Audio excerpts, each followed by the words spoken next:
حضرت ابراہیم علیہ السلام اور زمزم۔ آج ہم اس قصے کے بارے میں بات کریں گے۔ اس ویڈیو کو مکمل دیکھیے اور چینل کو سبسکرائب کیجیے۔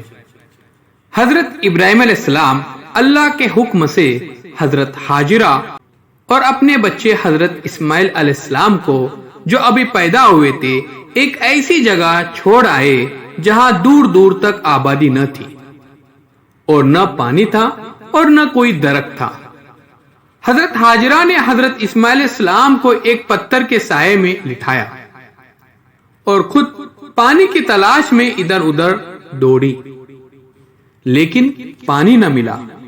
خدا کی قدرت سے جہاں حضرت اسماعیل علیہ السلام ایڑیاں رگڑ رہے تھے وہاں پانی کا چشمہ پھوٹ نکلا جو آج تک زمزم کے نام سے مشہور ہے، اور حضرت ہاجرہ جہاں دوڑی تھی اسے صفا اور مروہ کہتے ہیں، جہاں جا کر آج حاجی اسی طرح دوڑتے ہیں۔